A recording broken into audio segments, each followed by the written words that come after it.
Hi, my name is Kesley Bassett, and I am a senior at USU studying broadcast journalism.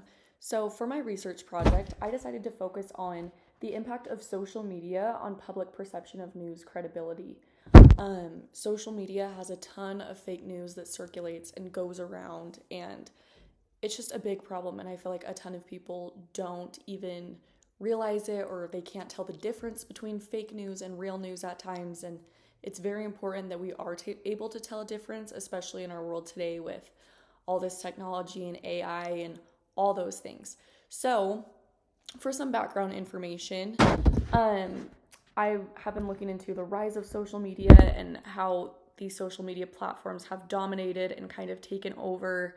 I've been looking into the concerns over the influence of social media on the perception of news, how social media can mislead us, even news can mislead us at some times, and we don't get the full story. Um, so, some historical context, evolution of news dissemination before and after social media. I've been looking into that and how much it has changed, and just kind of key findings in how this works and how helpful the data collection has been.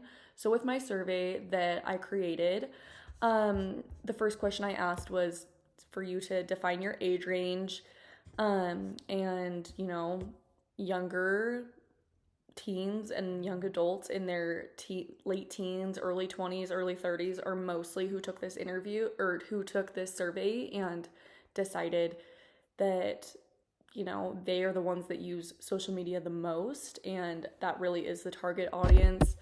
I asked their gender to know if they're male, female, non-binary, prefer not to say whatever, just so that I could get that out there and see if more men or women are prone to using it.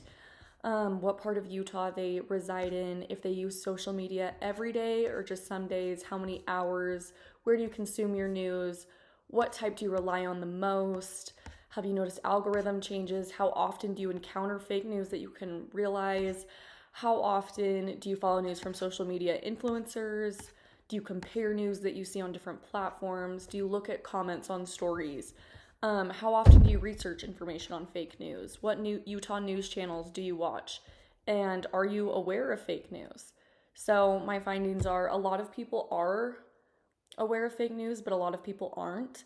And my goal with this is to really bring more attention to the fake news and show research and findings and reasons of how we can learn that we need to be able to tell them apart and how it affects our world today. So the study limitations have to do with just the state of Utah, but thank you guys so much for watching. I really appreciate it.